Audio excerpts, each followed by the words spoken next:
ઓય બાપા બહુ પગ દુખે, હાથ પગ દુખે, ઓય બાપા બહુ પગ દુખે. કાલે કસરત કરવા ગયો એમાં તો આખું શરીર દુખે. આજ તો કસરત કરવા જ નથી જવું. મારો માણા ગયો છે બકાલું લેવા. હમણાં બકાલું લઈને આવે એટલે ખાન શાંતિથી બેહવું છે. યો ભલા દાદા બકાલું આવી ગયો. હે પણ મૂળા હું કામ લાવ્યો? એ ભાજી બનાવવા. પણ લ્યા તને ખબર તો છે હું મૂળાની ભાજી ખાવ એટલે તકલીફ થાય.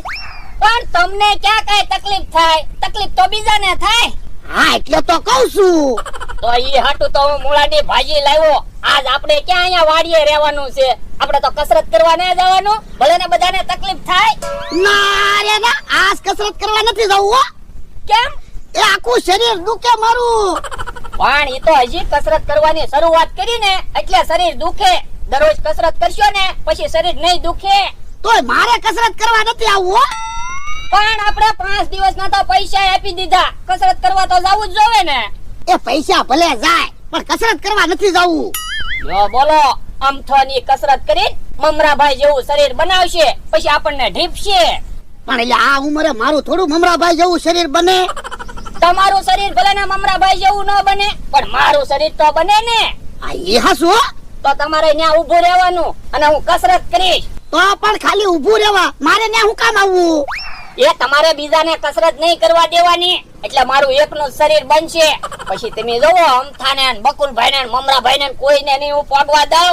આ એ હાસુ હો. તો એ હાટો તો ખાસ હું મૂળા લાવ્યો. મૂળાની ભાજી બનાવી નાખું ને પછી તમે ખાઈ લ્યો અને હું કસરત કરીને આવીને ખાઈશ. એ હારું. મૂળાની ભાજી તો મને બહુ ભાવે પણ એક તકલીફ થાય. ઈ વાંધો છે. હાલ ને જલ્દી કસરત કરવા જવાનું. હાલ ને જલ્દી કસરત કરવા જવાનું છે. પણ હજી થોડીક વાર છે. પણ આપણે આજનો દિવસ જ કસરત કરવા જવાનું છે. 2 દિવસના જ પૈસા આપેલા છે. તો પણ 5 દિવસના પૈસા આપી દેવાના હતા. પણ પૈસા હોવા જોઈએ ને. તો આમ તા પાસેથી પૈસા ઉછીના લઈ આવી. હવે ઈ કાલ 50 રૂપિયામાં કકડાટ કરતો તો આજ થોડો ઈ પૈસા આપશે. મને એક વિચાર આવ્યો. હું ઓરવાય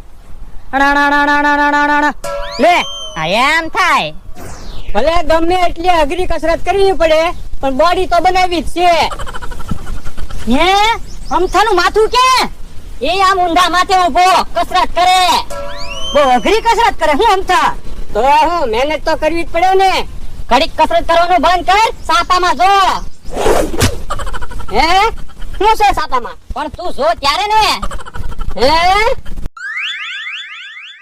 મારો ફોટો સાતામાં કેમ આવ્યો? એ અમે તારો ફોટો છાપામાં અપાવ્યો. પણ આવો ફોટો સાતામાં હું કામ અપાવ્યો? આવું તો મારું શરીર જ નથી. એ ભુવાના બળતરા થાય ને એટલે આવો ફોટો છાપામાં અપાવ્યો. ભલે અમારે 500,000 રૂપિયાનો ખર્ચો થયો. તમને ખર્ચો નહીં થયો દઉં. ઉભા રહ્યો. આલ્યો 1000 રૂપિયા. હમણાં તમે જોવો બધાને સાપું બતાવ્યું. કેમ પણ 1000 રૂપિયા આવી ગયા ને? હા પણ હાલ હવે આપણી વાડીએ વયા જાવી. ઈ હાસુ.